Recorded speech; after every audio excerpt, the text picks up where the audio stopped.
Go for it. All right, if you'll start by saying and spelling your name for me. Sure, it's Christopher, Christopher, Barnett, Barnett. All right, if we'll just start by having you tell me what happened last night. Absolutely. So about 9 o'clock last night, I usually go to bed early. I wake up early. I own a marijuana grow operation, and I'm very proud of that, by the way. So with it being so hot, I usually get up here really early in the morning, 5 to 5:30 or so. So I have to go to bed early. And so around 9 o'clock, I let my dogs out for the last time before I go to bed. They also sleep with me. They're spoiled. And anyway, I have a knock on the door. And I'm wondering who the heck's knocking on my door at 9 o'clock. I look, I'm thinking it might be relatives from across the street. No, someone I don't even know. And long story short, he keeps knocking on the door. He's trying to come in the door. He's pushing on the door. And so he's trying to break into my house. He's demanding I open the door for him. And I am like, no, you're trespassing on private property. This is my home. You need to leave. And I told him that 4 different times. And so finally, after he continues, I said, if you don't leave, I'm going to shoot you. And I said, you're scaring me. I'm going to shoot you if you don't leave. So then he goes to walk off. I open the door, look out a little bit. And as he's walking off, I see that he has a gun in his backside. Then, as he sees I have the door open, he turns around to grab that gun. And I shut the door really quick. And I have my gun. And I literally fire it before he can even get it round off, because he's reaching for it. He's about to shoot me with it. And it goes through my beautiful glass door, and it hits him in the elbow. Not too bad to my understanding. It was a grazing. And I wasn't trying to, shoot him to kill him. I was shooting him to stop him from shooting me. I was trying to protect myself, my family, my dogs, and I was in fear for my life. I was in imminent danger. I was about to die. And I'm glad I took the actions I did. If I didn't, I wouldn't be here right now. I'd likely be sitting on a morgue table. It was crazy. So afterwards, this guy, he flees to his vehicle, which is parked on the street. We immediately, my husband and I, called 911. We report what had happened. We ask for both paramedics and police. A paramedic, EMSA, ambulance, whatever you want to call it, they show up. They are hiding behind their ambulance like, there's something to hide from. If anything, they need to be hiding from him. And they take him off, and then 35 minutes go by. The police still haven't shown up. Now, when we called 911, they said that they would stay on the line with us. The police would come to the door and, take all the information and everything. Well, that never happened.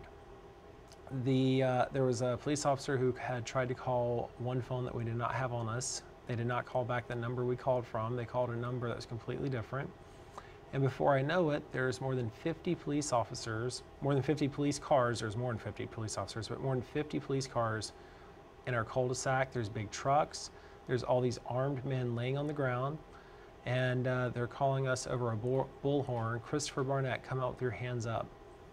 I'm ready for bed. I'm wearing gym shorts. I'm wearing a t-shirt. I'm barefoot. I don't have my wallet on me. I don't have my keys on me. I don't have my phone. That's all I have. I'm about to go to bed. And I have done nothing wrong. I complied with that. And as soon as I walk out there, they put handcuffs on me immediately. I'm not a criminal. I haven't done anything wrong. I'm a property owner. I stood my ground. I didn't retreat. And I wasn't going to let a criminal take away my right to own my home and defend my property and my family. And I did everything right. And if I had to do it again, I absolutely would. So after this happens, they order my husband to come out with his hands up as soon as he gets out there. And this is really interesting, by the way. He has a cell phone in his hand. It's black. And they're all reporting and saying, should we take the shot? Should we take the shot? And they say that, they're supposed to just put the person down if there's something black in their hand. That's disturbing. And my husband was told this by 2 officers. I was told this by 3 or 4 police officers last night. Now, this person that was at my home, they go and they're reaching for a gun, and I didn't shoot them with the intention to kill. I shot them to stop them from harming me and others. They're going to shoot my husband and kill him because he's carrying a cell phone, and because that's just what they do. And it's okay for them. But for me as a homeowner, I'm supposed to be protected by Oklahoma law, and I am charged with, oh my gosh, what is it called? Shooting with intention to kill. That's what I'm charged with. It's a felony. It was a $75,000 bond, by the way. So going back, after they have my husband out there, I start feeling chest pains and I think I'm having a heart attack. And IMSA comes and they're checking all my vitals and they said I was tachycardic or something, I don't know what the word is. My blood pressure is high, my heartbeat's super high, and so they take me to the hospital. After they take me to the hospital, en route, one of the police officers was in a wreck. They had 4 or 5 police officers following me. I have no idea why. I'm unarmed. I have no criminal history. I'm a member of the community. I have been here forever. I ran for governor last year. I contribute every day to our community.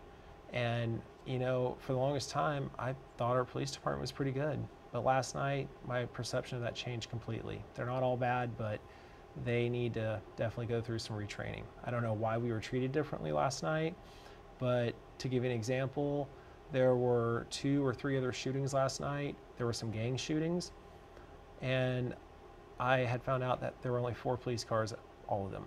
4. But there were 50 at my home at 101st Memorial. Why? And then on top of that, if it's so dangerous, all these men laying around with guns and everything, all these families were coming out of their home in my neighborhood. All my neighbors, they have their kids, parents, mothers, fathers, sons, and daughters. They're standing around. The police aren't telling them to go back in their homes. So it's obviously not a dangerous situation, but they're just aching to shoot someone. They're aching to use those guns, and they have they just don't care about human life. And so that's a problem for me. So after I go to the hospital, they determine that I'm having a panic attack. Then they go ahead and take me to their detective division. After that, I'm there from about 11 p.m. to 3 a.m. Then they take me to the David L. Moss Correctional, whatever it's called, and I'm booked into there on the shooting with intention to kill with a $75,000 bond set. And I was told my court date was it was August 1st. That was the first day I could get a court hearing. Well, $75,000 bail and bond, the reason for bail or bond, whatever you want to call it, is if the person's a flight risk, they need to put some skin in the game. Well, I didn't even get a chance to argue that because the first time I could get before a judge would be the first. That's unacceptable. If you're going to arrest people, they have a right to a fair and speedy trial and to be heard, and that's why our jails are overflowing with people. People that can't afford to make bail, that's an issue. They're being held in jail because they're poor. We don't need to be locking poor people up just to make the county or private prisons rich, and it's happening. So my husband was held for a while. He was questioned, but he was not charged with anything. I was charged, I found out when I arrived at David L. Moss Correctional, whatever it's called. And I found out I was being charged with shooting with intent to kill. And then I was told I could pay $75,000 or wait till the 1st. So I made a phone call. I posted the $75,000, and then after that, due to all the bureaucracy and the problems they have, which there are a lot of problems at the facility there. I mean, it is bad. It took 9 hours before I was out of there. And they had everything in the world come up, and there's just so many inefficiencies. So I finally got home. After seeing all this, I realized one thing. You know, last year I ran for governor of Oklahoma. I put my support behind 788, which passed. That was legalizing marijuana for the state. So people who are patients, they're not criminals anymore. They're actually patients. They can get the medicine they need. And so my husband and I had discussed prior to this about me running against Jim Inhofe for U.S. Senate. Well, today I spoke with family. We prayed about it, and we decided I'm running for U.S. Senate against Jim Inhofe, and I intend to challenge him, and I intend to unseat him, and I intend to be the next U.S. Senator, and I intend to send Jim Inhofe into retirement, which I think he'll enjoy. So our war campaign chest there has $25 million in it, and that's our own private money. And we're not going to seek contributions from anyone. I've always been big on doing it ourselves, and it's not a tax write-off, but I'm not going to seek money from anyone, and we're going to go at it ourselves and run a good campaign, and I hope we can bring change to our judicial system, to the bail and bond system. It needs to change, and even the jail system, the way police charge people, and the way these bails are set for people. That is just crazy.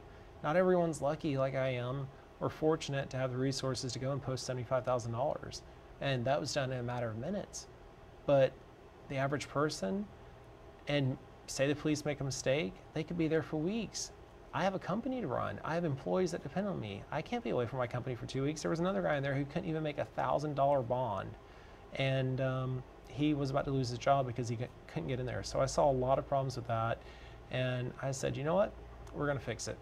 And that's the start of it. There's a lot more to do, but it really made me wake up and see the problems that we have. So, what did the person say when they were at your door? What was their purpose for being there? They really didn't say. They were demanding I open the door, demanding to come in. They were pushing on my door. They were trying to open it. They were banging against it, not like bang, bang, bang, but they were pushing against it. They were trying to break into my home. And if this person's a processor, why are they trying to break into my home? This was on camera, by the way. This was actually caught on camera.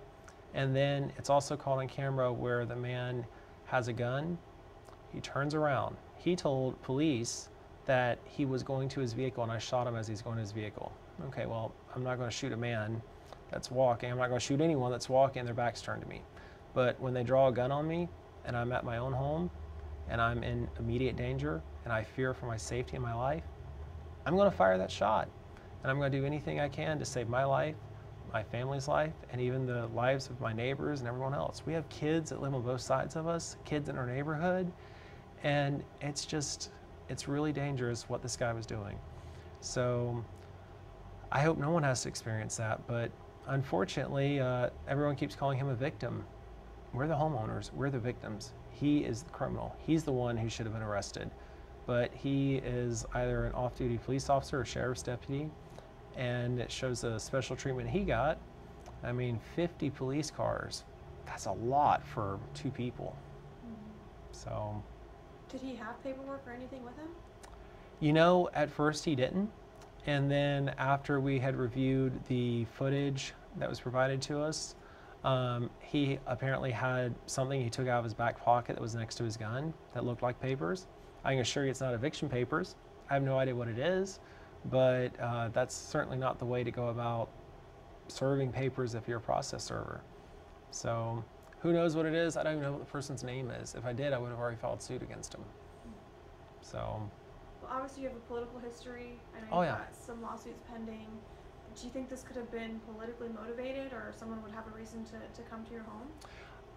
I have a couple theories behind that. Being that we are in the marijuana business, it's a cash business. We have no access to banking here in Oklahoma. In fact, the Oklahoma Banking Commission sent out letters to every bank in Oklahoma encouraging them to close accounts of anyone that's in the marijuana business. And so that happened to me. Every single one of my accounts were closed because guess what? I grow marijuana, and I grow a lot of marijuana. My accounts at local credit unions that I've had for 20 years, closed. Credit cards I've had for 20 years, closed. And never missed a payment, never been late. And they were closed because of the urging of the Oklahoma Banking Commission. So everything that we do is all in cash. So I didn't know if this person was trying to rob us, thinking we have a lot of money there. We don't keep money on site there. We don't keep money on site at our place. We have methods for that. And we, of course, are very careful, but I had feared that he was trying to rob us. And, you know, we are very successful in what we do. So that was one thing. A couple years ago, someone set fire to our house.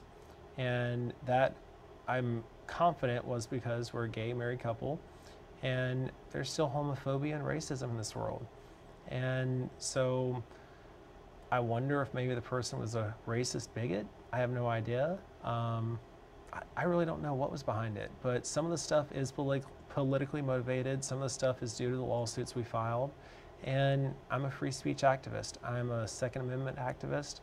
I am proud of the men and women who give us those freedoms that serve our country. And I'm going to do everything I can not to only protect those, but to also exercise them when I need to. And I did just that yesterday. You said you're confident you'll be able to get this all worked out in court. If this even goes to a trial, the district attorney is a fool. And it wouldn't be the first time the district attorney has tried something that's a losing battle, but the evidence is so overwhelming and we'll be releasing that here very soon.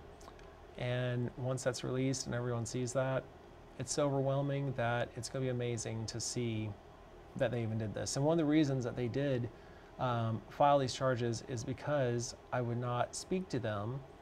I chose to remain silent. They say you have the right to remain silent, and you do.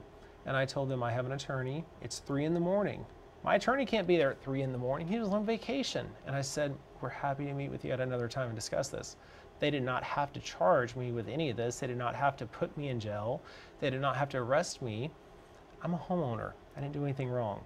And they should have looked at this more reasonably, but they wanted to do that. And then they got a search warrant, which was really bogus and frivolous, going through my home, rummaging through it, looking for it. They had already gone through a closet that they listed on the search warrant here. They listed it as locked crawl space. And so we have a 3-story home, and on the 2nd floor, there's a crawl space that goes between the 2nd and 3rd floor. Well, first of all, it wasn't locked. They'd already been in there, but then they got a warrant go in there. And, you know, they weren't supposed to do that. So they violated our privacy beyond belief, but we told them we'd fully cooperate with them with anything they need because we didn't do anything wrong. We are the victims, and they treated the criminal like he was a saint. And they're still doing it to this day. They're still sending out these press releases telling everyone that he's a victim. And they're still just sending out these pictures, making me look like I'm a drug addict or something.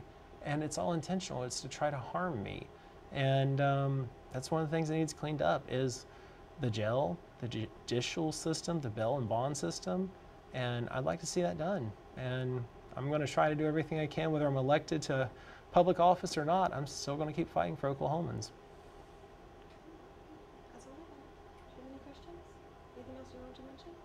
I mean, what's next as far as, I know that it's the whole kind of proceedings and stuff, like have they saying what's next for you, what you have to take care of, or if they're going to have a date and set for you, or? Yeah, so they set a court date of August 15th when I have to appear in court for this. And, you know, typically you would ask that bail be reduced at that time and all, but heck, I've already paid it, so it kind of sucks, but it's been done. And so next is to appear on that, and then I'm going to go ahead and have my attorneys issue subpoenas for every body cam that was there, and every police officer there last night had a body cam on. So the Tulsa Police Department has a lot of body cam footage to turn over under the Open Records Act. They actually have a lot of work to do. And with having that many police officers there, which was unnecessary, it's a waste of tax dollars, they are going to have to comply with the subpoenas we issue. And I plan to file a federal lawsuit against them, and I'm going to hold them accountable for their illegal actions. Do you need to get a 2-shot? Okay, he's getting a shot by sitting here.